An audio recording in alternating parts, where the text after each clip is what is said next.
और इस बुक के ऑथर हैं माइकल जे सैंडल। पैसे से आज के दौर में आप हर चीज खरीद सकते हैं। अगर आप जेल में बंद हैं तो आप पैसा देकर अपने जेल को अपग्रेड करवा सकते हैं। अगर आप पेरेंट्स नहीं बन पा रहे तो आप पैसे से सरोगेट मदर हायर करके पेरेंटहुड का सुख पा सकते हैं। हालांकि हर कोई इसे अफोर्ड नहीं कर सकता है, लेकिन कुछ ऐसी चीजें हैं जिसे करके आप अच्छे खासे पैसे कमा सकते हैं। जैसे लेखक बताते हैं, आप अपने फोरहेड को एयर न्यूजीलैंड को $777 पर रेंट पर दे सकते हैं और उसके बदले वो आपके फोरहेड पर अपनी कंपनी का लोगो लगाएगी। आप सोमालिया या अफगानिस्तान में जाकर लड़ सकते हैं। इसके लिए आपको प्राइवेट आर्मी कंपनी $250 घंटे और $1000 दिन के देगी। या फिर फार्मास्यूटिकल कंपनी में as a human guinea pig के तौर पर सर्व कर सकते हैं और उसके लिए कंपनी आपको हर टेस्ट पर $7500 देगी।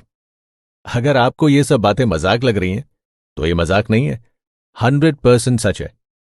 आज आप खुद को बेचकर भी आराम से पैसा कमा सकते हैं। आज हम जिस दौर में हैं वहां पर ऑलमोस्ट हर चीज को खरीदा और बेचा जा सकता है।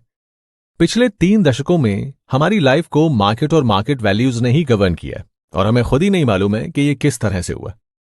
क्या हमने खुद इन चीजों को गवर्न करने दिया, या फिर ये मार्केट और मार्केट वैल्यूज इतनी स्ट्रांग थी जिसने हमें अपने कंट्रोल में कर लिया? जब आप इस बुक समरी को सुनेंगे तो आपको यह मालूम होगा कि किस तरह से नॉन मार्केट चीजों की भी मार्केट में वैल्यू लगने लगी है। आपको यह भी मालूम होगा कि किस तरह से पैसे की खातिर लोग अपने बच्चे तक बेचने से परहेज नहीं करते और किस तरह से बच्चों को उनके रेस, एथनिसिटी के हिसाब से हायर बिडिंग मिलती है। आपको यह पता चलेगा कि किस तरह से एनजीओ पैसे देकर ड्रग्स एडिक्ट मदर को स्टेरिलाइजेशन कराने के लिए पुश करती है। आज आपको यह भी मालूम होगा कि किस तरह से बेसबॉल प्लेयर अपने ऑटोग्राफ बेचने के लिए पैसे लेते हैं।